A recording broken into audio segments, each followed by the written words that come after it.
Samsung baru aja rilis Samsung Galaxy Tab S10 FE.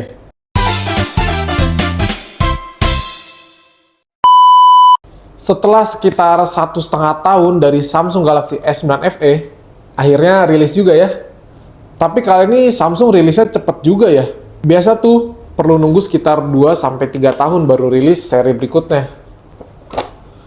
Karena gue udah penasaran, langsung aja kita lihat yuk. Pertama, kita bahas harganya dulu. Untuk yang Wi-Fi only dan yang Wi-Fi 5G, itu beda hanya sekitar 1 jutaan. Dan harganya lumayan naik dari seri S9 FE. Sekitar 1,5 jutaan. Tapi ternyata di S10 FE ini udah include book cover keyboard yang slim. Yang harganya lumayan loh, sekitar 1,6an. Jadi ya masih mirip-mirip lah ya harga kedua tab ini. Untuk keyboardnya sendiri, karena ini yang slim, jadi tingkat kemiringannya itu udah fix atau nggak bisa diatur sendiri. Feel keyboardnya sendiri sih udah lumayan oke, tapi rasanya itu kayak kurang prestis dibanding keyboard-keyboard seri sebelumnya. Desain tab Samsung emang dari dulu simple. Cuma ada list-list putih, di kamera juga ada list putih. Untuk desain nggak ada masalah di tab ini. Untuk tabnya sendiri termasuk tipis. Ketipisannya di angka 7,9 mm. Terus tab ini pakai bahan bodi tuh full aluminium. Jadi feel quality-nya sih bagus banget.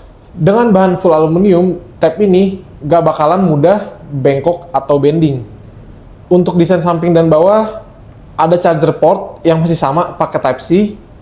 Tombol-tombol sampingnya juga bisa berfungsi buat fingerprint. Sekarang kita masuk ke layar bagian depan. Layarnya pakai IPS LCD berukuran 10,9 inch dengan resolusi 2304 x 1440 pixel dengan refresh rate-nya di angka 90 Hz. Cuma jujur, bezelnya tuh masih lumayan tebel ya di tab ini. Bakal lebih cakep kalau agak ditipisin sih pastinya. Diturunin sekitar 2 mili, 1 mili, itu berasa banget loh. Terus tab ini pakai chipsetnya Exynos 1580. Bukan chipset yang bagus banget, tapi untuk chipset itu, di tab ini menurut gue pas banget. Dan yang paling penting itu menurut gue, kameranya harus bagus. Kamera belakang tab S10 FE ini beresolusi 13 megapiksel dan kamera depannya 12 megapiksel ultra wide. Ini sih buat kalian tugas kampus atau zoom kerja pastinya bagus banget. Karena biasa tablet merek pesaing itu rata-rata kameranya agak kurang. Terus kamera videonya juga beresolusi 4K 30 fps dan 1080 30 fps.